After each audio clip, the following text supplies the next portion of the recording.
Bonjour à tous et bienvenue sur ma chaîne. Je me présente au nouveau.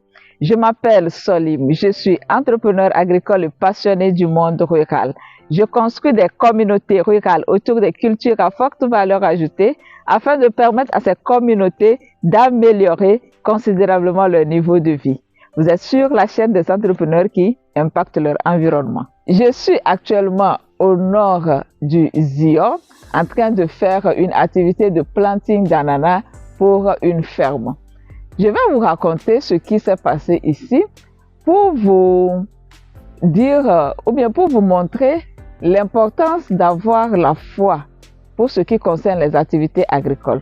Comme vous le savez tous sur ma chaîne ici, je parle de la sécheresse qui sévit dans la préfecture, que ce soit dans la préfecture du Raro ou dans la préfecture du Zion. Cela fait bientôt 8 semaines que nous n'avons pas les pluies. Et quand il ne pleut pas, les activités sont au ralenti sur toutes les fermes. On n'arrive pas à travailler. J'ai planifié des activités sur les fermes, mais faute de pluie, tout est au ralenti. Alors, fatigué d'attendre, je me suis dit que je ne vais pas attendre indéfiniment la pluie. Vous savez, entre-temps, la météo nous avait rassurés en nous disant que la pluie serait de retour en septembre. Mais ils n'ont pas précisé à quel moment de septembre. Mais du moment où j'ai entendu septembre, je me suis dit, ok, déjà début septembre, les pluies vont revenir. Donc j'ai planifié à nouveau mes activités. Sur cette ferme où on devait faire les plantings, j'ai conseillé les promoteurs à faire la commande des rejets et qu'on puisse faire le planting. On a commandé les rejets début du mois, les rejets sont arrivés, mais les pluies n'étaient toujours pas au rendez-vous. Comme vous pouvez le voir un peu au fond, au niveau du bâtiment, il y a un forage sur la ferme. Donc, j'ai conseillé les promoteurs d'acheter des tuyaux et qu'on puisse arroser la parcelle pour pouvoir faire le planting. Parce que le sol était un peu dur, mais je leur ai dit que si on arrive à arroser le sol, on pouvait faire l'activité. Ils m'ont fait confiance, ils ont acheté les tuyaux. Et donc le vendredi passé, nous avions commencé par arroser. C'était le vendredi 6 septembre. Nous avons commencé par arroser le sol. Nous avons déjà préparé la parcelle. Et voilà, nous arrosons pour que le sol soit beaucoup plus malléable afin de faciliter l'activité de planting. J'ai pris des dispositions aussi pour faire venir des ouvriers spécialisés. L'arrosage nous a pris des heures. Il faut dire que on a mis pratiquement 3 heures pour pouvoir arroser une superficie de 400 mètres carrés. Et on s'était dit que on allait laisser et continuer dans la soirée. Les ouvriers du milieu étaient un peu sceptiques aussi et ils posaient certaines conditions qui ne nous arrangeaient pas. Alors, j'ai appelé des ouvriers spécialisés d'un autre village pour venir faire le travail à partir du samedi. Et vous savez ce qui s'est passé? On a commencé par arroser le vendredi. Comme je l'ai dit, on n'a plus eu de pluie ici depuis au moins 7 semaines.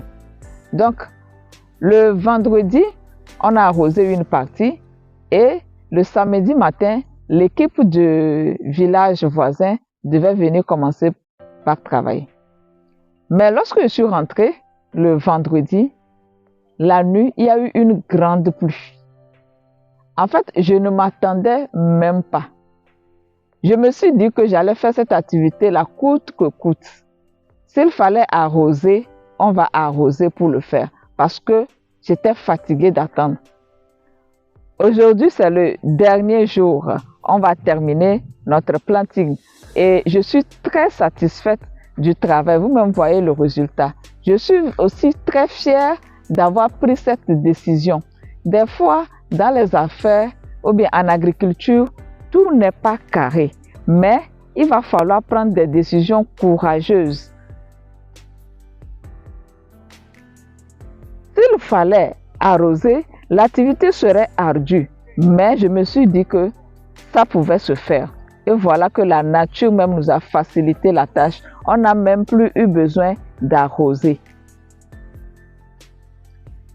Il est donc très important aussi d'écouter son intuition lorsqu'on fait des activités sur le terrain. J'espère que la pluie de vendredi annonce déjà le retour des pluies pour qu'on puisse valablement vaquer à nos occupations. La plupart des producteurs du milieu ont semé le maïs et l'haricot ou bien le niébé.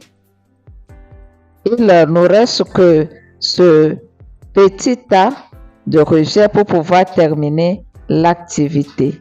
Voilà nos braves ouvriers qui font l'activité de planting. Alors, pour ceux qui veulent se former pour la production de l'ananas, sachez que j'offre la formation la plus complète à ce sujet. Veuillez trouver dans la barre de description le formulaire à remplir et je me ferai le plaisir de vous contacter pour vous donner accès à cette formation 100% pratique. C'est donc ma petite histoire que j'ai voulu partager avec vous. Je vous remercie de m'avoir suivi jusqu'à la fin. Je vous donne rendez-vous très prochainement, dans quelques jours, pour une nouvelle vidéo. D'ici là, prenez bien soin de vous et portez-vous bien. Au revoir.